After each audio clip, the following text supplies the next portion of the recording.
G'day YouTubers and anyone else who might be viewing this video on another platform somewhere, but got a little channel on YouTube there. I'm going to talk about hydrogen. I've had a little bit of experience, well, starting over 40 years ago. Up here we see that I've written Henry Cavendish and the date 1766. He was the guy that, a very scientific minded man, did a lot of actual experiments, and he discovered that the product of the combustion of hydrogen was water, and so he named it hydrogen, Old Greek base for water, and gen as to make. So hydrogen, the maker of water, makes some nasty things if you don't mix it with oxygen. An example would be hydrochloric acid. That's just hydrogen and chlorine. But we'll just review a few little things before we go into the main demonstrations I'll be giving here on YouTube. YouTube will get it first. I've got a few people there that watch my channel. Sorry I haven't done anything for ages. I was a little crook there, a little sick for a while. Recovering now.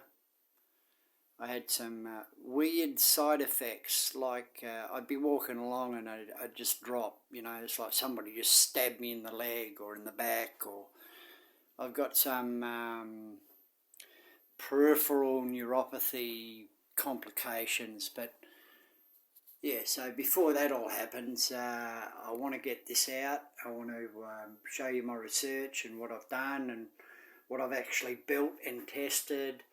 And it's amazing. This is not the amazing part. This is the preamble to something way crazy, like fantastic. All this energy crisis that we're dealing with, and over here we'll start talking about it. Highest energy density of any fuel, that's a positive. You see there I've written it's colourless, tasteless and non-toxic. Beautiful. There's the problem, it's explosive. We'll talk about that a bit later. We'll reduce that explosive hazard down to burning like a candle. Now the heat of fusion, if you don't know what that means, I suggest you Google it. It's a little bit too much in depth. I used to call it the latent heat of fusion and latent heat of vaporization, meaning that it was hidden, it was unknown, but they found it, they measured it, and that's like going from a liquid state to a gas state that involves the heat of vaporization, right? The other one is when it goes from freezing to melted, or vice versa. You've got those latent heats in there. Now, as I've written there, it's the most abundant element in the universe, so we're not going to run out of it. There's no shortage. There's a lot out there. Innumerable, immeasurable. Okay, so we'll start here. We'll go, hydrogen gas is a diatomic molecule. That's H2, right? That is a gas, H2. And 1 kilogram of H2 is 500 moles. So you multiply that by 500 by Avogadro's number and you'll work out roughly how many molecules there are. Now a kilogram of H1 weighs has 1,000 mole in it. Obviously a kilogram weighs a kilogram. But here's our little problems down the bottom there. A kilogram of H2 costs 180 megajoules to produce, right? But you only get 120 megajoules here. You only get 120 out, which is equivalent to 33 kilowatt hours. And that works out at a efficiency of roughly 66%. Now I've worked it out at all the worst efficiencies, current technology. I'm not talking, oh, but if we up that to 98%. No, I'm talking about current available technology and the efficiency of available for a fuel cell. If this H2 we're producing, if that was fed into a fuel cell, that would be another 66% or 60% roughly. So by the time you've gone through all these conversions and then your inverter and then your electric motors, you're actually down to about somewhere between 30 and 35%, depending on the systems that you use. That's still a lot better than even the most efficient petrol car. Now let's say we had a petrol car and it was 30% efficient, and you had a hydrogen car, hydroelectric. It's actually what it will be. It'll be a hydrogen energy cell. That'll be hooked up to a fuel cell, and that produces electricity, which will feed into an inverter, and then that'll feed into electric motors. Yeah, we're still, let's say they're both 30%, of petrol cars 30% and our hydrogen cars 30%. You're still going to pick the hydrogen because it's environmentally friendly. There's no carbon in it. And the only problem is you can get nitrous oxide emissions, but that's easily dispensed. You can get rid of the nitrous oxide. You can actually stop it being produced by introducing extra oxygen, and you make that from your electrolyzers. So we'll talk about this fantastic innovation that I've come up with, and it was staring me right in the face for years. I couldn't get lithium hydride. I knew about that years ago, and I thought that was amazing. Very hard to get lithium hydride. You think you're going to build some bomb, or you're going to do something bad. Anyway, I've designed a fuel cell, an energy cell, that can safely store this hydrogen in a solid state form. I'm not joking. It's a phase-changing fuel cell, and it will probably be the safest.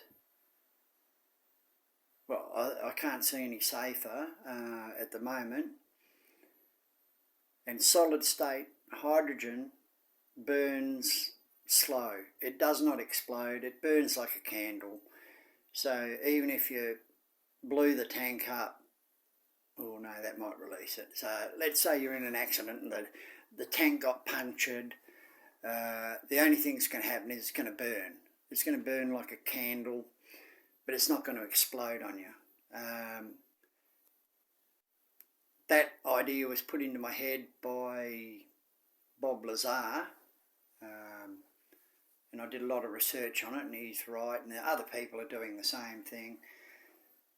But these chemicals are way too expensive, so I came up with a different solution. It's an electrochemical solution, so we use electric signals and devices to modulate the output of the hydrogen tank. So how much are we converting back to gas at a time? So you can increase the... It's like having a variable speed fuel pump. We can take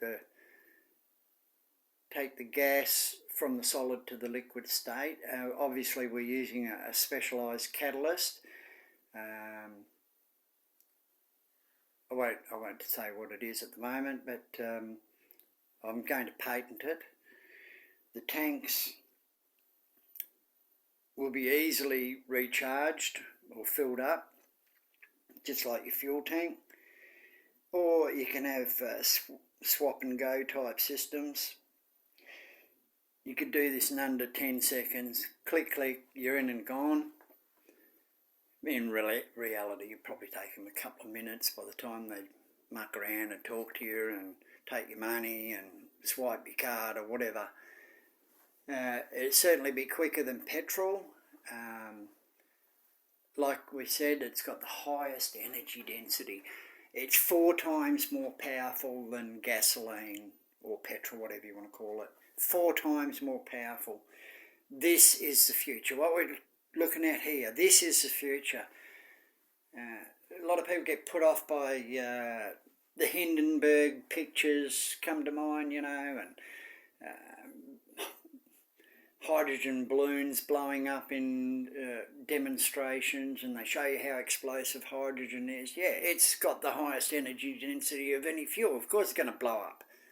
But if you've got it bonded to a substrate and that molecule is stuck there until you want to release it, and I know there are devices like films, and they're using laser beams to liberate the energy and all that sort of stuff. No, this is a little bit more complicated. We're going through a phase state change. So we're going from a gas to a liquid to a solid. And this is all at room temperature. And that's only due to the catalysts we're using. They're like hydrogen sponges. They suck it up. When you want to get it out, you've got to apply pressure to that system to squeeze the hydrogen out. And it's all electrical. It's electrical pressure. So, anyway, I'm not going to release any details of the fuel cell yet, or energy cell. The fuel cell separate. I'm looking for see if this is interesting to anybody or what I should do about it. People think I'm joking. I've done this for years. I've built all my own stuff. I can build most electrical or electronic systems. It comes to the mechanical. I've been doing a bit of machining, so yeah, I can do some machining there. I can make my own parts. I've built my own little CNC machine so I can make my own parts, so I don't have to go to people. And as soon as you want a part made, they want to ask what's it for, how's it going to do this. They want me to give them too much information, and I'm not willing to disclose proprietary secrets to anybody because they will just steal it. I'm not being paranoid, that's just true. They will steal it and I'll be left robbed blind again. But this is what we're doing. We have a new energy cell. This is not going to be a hobby. This is going to be my work. If you want to know about my hobby, that's my crazy stuff. I've been sort of researching into propulsion methods for spaceships. Might not be anti-gravity, whatever you want to call it. I'm a firm believer in technical advances, and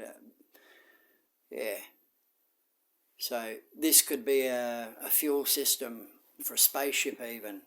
Not with 1 kilogram, obviously. You'd be, what did the Saturn V take? Over, I think it was over 2,000, no. The whole thing weighed about 3,000 tonnes, I think, from memory, in the old Saturn Vs. So, at least 300 tonnes of, I'd say at least 300 tonnes of hydrogen, just guessing on that. There you go, kiddies. You can work out how many moles that is. 300 tonnes of H2. That's 300,000 kilograms. That's a lot. Anyway, the oxygen would have weighed a lot more, 8 times more than that. So that would be about 20. Yes, that's about right. About 20. 24, so it's 27, so it leaves 300 tonnes for the structural weight of the rocket and the top of it. Anyway, I'm just approximating. Yeah, the good thing is all this hydrogen, we don't have to crack it out of gas. This is all from water electrolysis. It's a good way to get hydrogen, especially if you've got solar cells. To give you an idea, it takes roughly 50 kilowatt hours, between 45 to 50 kilowatt hours, to make your 1 kilogram of H2, hydrogen gas. So anyway, that's my little, oh my God, 16 minutes. Sorry. I thought this is only going to take me 5 minutes as a preamble. Well, now on the whole conversation would go for the fuel cell. Oh. Anyway, we'll talk about that later. So I've got this whiteboard. We've given Henry Cavendish his kudos. If you're interested, I'd look that guy up. Very smart man. Back nearly 300 years ago, 250 years ago or something. Very smart man. Anyway, thanks for watching. Leave your comments, like, subscribe, whatever. I'm not a commercial channel. This is my work, what I'm doing here. And I've got a plan. Definitely got a plan. And I want to build these energy cells. I don't think I'll be able to do it in Australia. I think I'll have to go overseas somewhere, you know. Anyway, thanks for watching. See what happens in the next video. Next video I'll do on a supposition of anti-gravity. That's my hobby. That's my little crazy thing I've been chasing for about 40 years as well. But I was doing the hydrogen way before the anti-gravity. Before I met some crazy people and we all started talking about stuff. And yeah, you've got to have a game going, see what's happening.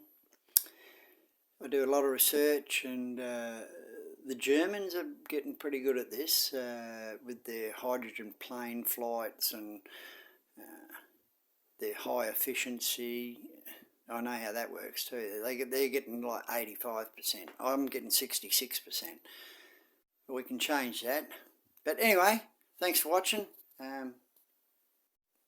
Stay tuned, and we'll bring you another episode in the future. Cheers.